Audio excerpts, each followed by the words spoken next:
Let me give you just a few tips on time management essentials. First of all, you run the day or it runs you. It's not that difficult to get something started. You run it for a while, and after a while it starts running you. That's part of the challenge. Next, the time you've already committed to labor is enough time. If you're working already 8-10 hours a day, that's about it. You just can't work much more than that. Bursts at a time, you can work 12, 14, 16, right? And I'm sure we've all learned to do that, put in the extra time. But after a while, you pretty well have to put your life in balance, or your health is in jeopardy, and your heart's in jeopardy, your blood pressure is in jeopardy, a lot of things, if you don't stay in balance. So you don't have to put in any more hours, probably. All you have to do is just make better use of the hours. A cliche we've all heard. It's not the hours you put in, it's what you put in the hours that counts. Now also, you need a written set of goals, time management essential, priorities, good plan for the next 10 years especially, some of the things you want to accomplish. Let our dreams pull us through, our objectives sustain us, get us up early, keep us up late, all right, drive us to do the disciplines, read the books, take the classes, study, whatever's necessary, and a constant review of your goals, because that's how you determine how to use your time, whatever priorities you're going for. Then you need a plan to achieve your goals, and game plans, laying out 6 months, laying out a year. When you do business internationally, several corporations, we just formed our first Australian corporation. You just got to have game plans to lay all this stuff out. Otherwise, it just doesn't get done. Things get missed. Taxes don't get paid. The details don't get taken care of.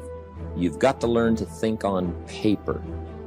And if there's one thing under time management we can get across that's major, that one is it. One of the things that we know about life is that it is always changing. Sometimes you're up, sometimes you're down. Sometimes things go real well, and sometimes they don't. Sometimes you're happy, and sometimes you're sad. Now that's that thing called life. And when we begin to understand and know that, accepting that reality that we will never ever have things just on an even keel all the time, that you're going to have some ups and you're going to have some downs. But during those down moments, that's where the growth takes place. That's where the work is. Anybody can feel good when they have their health, their bills are paid, they have happy relationships, the children are acting normal. Anybody can be positive then. Anybody can have a larger vision then. Anybody can have faith under those kinds of circumstances. See, but the real challenge of growth, mentally, emotionally, and spiritually, comes when you get knocked down. You got to keep your mind concentrated. Next time management essential is learn to say no. Boy, it's easy to overload your calendar, get yourself into all kinds of time management problems simply because you didn't have the strength to say no when you should have said no. It's much more difficult to say no and then try to get out of it later, call back, make the arrangements, go through the whole embarrassment. Better to say no than to say yes and have to back out. Ron Reynolds has a good phrase that says, don't let your mouth overload your back. Life is hard. See, for every time you have a plan, a dream, an aspiration, or a goal, do you know what happens every time you have one of those? This thing comes along called life. It happens to everybody. Life has disappointments. It's got peaks and valleys. You're going to lose somebody you care about one day. That's a valley. Somebody going to close the plant you thought was going to stay open so you can retire. That's a valley. Somebody going to fire you for an unjust cause. That's a valley. The people that got your credit card going to sell their company, going to sell their business to another credit card company. Your 18% go up to 26%. You don't even know why now. Your minimum didn't change because it's life. You can stop thinking that life finna be easy, because I got news for you, it ain't. I suggest to you, if you want to become diamond, write down 5 reasons of why it is worth it for you to become a diamond, to experience that level of achievement. What is it that will give you the drive? What is it that will ignite the courage in you to get up and come back again and again and again. How is it that you would be able, what reasons that can tap into that deep down feeling that goes to your gut, that no matter how many times you'll get knocked down, that you're coming back? And during those moments when it's hard, not only must you have patience and engage in consistent action, but you must turn to a power greater than yourself and just say, Lord, whatever I face today together, you and I can handle it. And I know some way and somehow you'll make a way for me. But here's what the great law says. It does not say if you need, you will reap. That's not what it says. Someone says, well, I really need to reap. Then you must learn the basic law. And without education, see, you'll be left behind. Here's what it says. In order to reap, you must plant. Guess who deserves to reap? Those who plant. So could I deserve something unique and valuable? Yes, if you understand the law, if you understand how it works in your own self-interest. We must plant, we must give to the soil, we must turn it loose, we must let it do its work, we must have patience, take care of it. Now we deserve the reap. If you need, you must plant. Next, if you need to find, in your own self-interest, if you need to find, here's what it says, you must search to find. Finding is reserved for those that search. They're the ones that deserve it. Somebody who says, well, this person really needs to find a good idea, then they must go searching. Good ideas are like mining for gold. You've got to develop the mental machinery to go look, go sifting, go searching, go looking. And if you search, what? You will find the promise is there for everyone in their own self-interest. You'll find all you need to find. If you search for it, you'll find everything you need for your health, everything you need for a flourishing lifestyle, everything you need for a good marriage, everything you need to strengthen your friendship, everything you need for economics. You will find if you'll do like you did today. Spend a couple of days searching, taking a look, seeing if someone has some good ideas to share. All things are conditional. God says, I'm an amateur on God. God says, if you'll move toward me, what? I will move toward you. It's always conditional. Which could also be translated, God says, you don't move, I don't move. You say, well, that's arbitrary. Well, when you're God, you can set it up there. Remember, your planet, you can rearrange all this, change it all. But on this one, here's what's interesting. What you move toward tends to move toward you. If you move toward education, education starts to seek you out. This is one of the unique positive mysteries. Whatever you move toward moves toward you. If you move toward progress, progress seems to want to now embrace you, move toward you. All life seems to wish to reward its benefactor. If you become the benefactor, you'll receive these incredible rewards. If you're the benefactor to the garden, the flowers seem to bloom and say, look at me, look how bright and beautiful I am because you took care of me. I wish to reward you by being beautiful, lovely, spectacular. Your own children, if you become their benefactor, they want to reward you with their progress. I taught my daughters how to swim, right? My daughters would say, and to dive. My daughters would say, Daddy, watch. Look, watch. Look what you've created here. I mean, you've spent the time with me and, and it didn't go well. Now look at me. This is the payoff. Watch me dive. I was their benefactor. Now all life wishes to respond to the benefactor.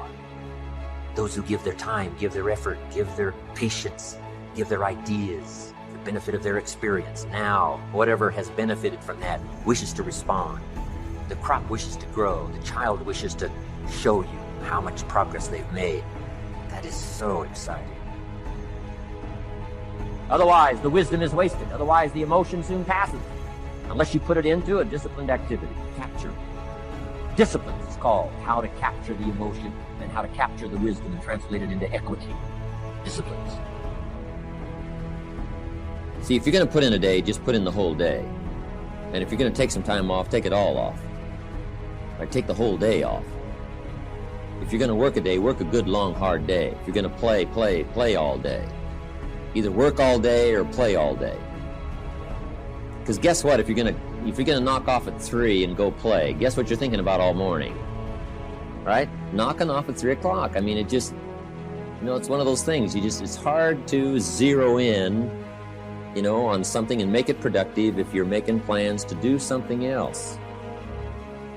Now, part of this depends on what you do and depends on your work schedule and the job you have and the business you have, right? I understand that. Everything we're talking about these 2 days needs to be altered and monitored and worked around to fit your particular situation. I understand that.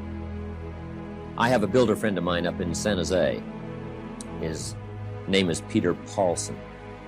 Peter's got it down pat. Peter works a week and takes off a week. That's the way he's got it arranged. He's a builder. Now, it's kind of clever, though. See, he works 5 days, takes off 9. That's a little... He says work a week, take off a week, yeah, but it's really 5 and 9. Because it's 5, and then it's a weekend, and 5 days, and another weekend, right? So, but what Peter does, the 5 days he puts in, he works, 14, 16 hours, almost around the clock, keeps 2 or 3 secretaries going, gives all the orders, the accountants, the superintendents, the builders, the whole thing, gets it all arranged, and works around the clock for 5 days and then goes, takes off. Now, you might not have the luxury of being able to do it that way, but just work on this. When you work, work. When you play, play. Okay, the next time management essential is analyze how you are and then either compensate for it or change. Sometimes you can remain how you are if you just make other arrangements. My staff discovered I'm a poor courier. They said, Mr. Rohn, here's a check for Jerry Haynes. You're going to be up north, right, in the next couple of days? I say, yeah, no problem. Give it to me. I'll see that he gets it.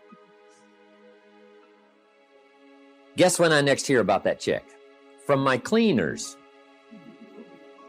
Saying, Mr. Rohn, we found this, right? Now, I say, look, I know I messed up that time, but, next time I'll make sure. See, but it just doesn't work. I'm not good at it. So we've got a little rule at our office that says, don't give the chairman anything, right? Don't. It won't arrive. He can talk good, but he's a poor courier. It won't get there. So you just got to analyze how you are and then make the compensations for it. Now, you can promise to change all you want, right? But if you're not going to, then make the other arrangements. I finally got somebody to help take care of reading financial statements and taking care of a lot of corporate business and matters that I promised I would do myself, but I just never did get it done. And it used to be terribly costly to me for IRS and taxes. Unbelievable. But I finally got somebody to take care of that. So if you're not going to change, if you're not going to do it, even though you promise yourself year after year, just then make arrangements to see that it gets done. So analyze how you are. If you're good at bookkeeping, then keep your books. If you're not, just don't keep promising. Just drop off all that mess, twice a week or once a month in somebody's lap and say, here, figure this out and I'll pay you to do it. Sometimes for $100 a month or something, $50 a month, somebody will just, calculate a lot of stuff for you. Just save yourself all the grief of promising and never doing it. So analyze how you are. That's very important. Time management essential is have a certain time to solve problems. We found that helpful, especially in the business world. We say problems after 3. Just set them aside. Now, you don't ignore them, but you just set them aside in a certain time frame. All the problem calls, you just call back after 3 o'clock and just go right through them. Now, also, in setting them aside till 3 o'clock, problem comes in at 9 o'clock. And you say, hey, 3 o'clock, Mr. Rohn's going to get on the phone and make all these problem calls, right? Call back all these answers. Guess what usually happens between 9 and 3? Somebody calls back and says, hey, tell him not to call. We've already got it worked out.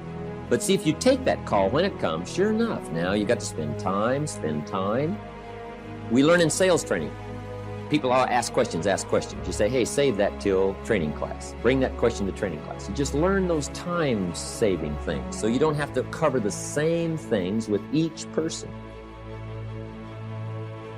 Next time management essential is be more alert. Part of the alertness is not only what's going on, but also be alert to looking at all your present procedures. You may have some old outdated procedures, stuff you've been doing for 5 years, and it's taken 10 hours instead of 1. Right? You could put it on a computer or something. You could just, go through, because it's easy to just accumulate a lot of wasted time, wasted motion by not, updating all of your stuff. You don't have to use the old, you don't have to use that anymore, right? The old calculators. You got the neat, easy stuff, right? Just go through and make sure you're not bogged down with some old, antiquated stuff that's wasting a lot of time. And then be more alert. Take a look at what's going around you. Say, hey, I've been going from here to there and it's taking too much time. In sales management, we teach, don't go across town until you've gone across the street. Have they heard your story across the street? Guys, I got this hot prospect 40 miles away. It just probably isn't worth the time. It's too far. You know, the span of distance is too long. Just shorten up the span. So be alert as to those kind of time wasters.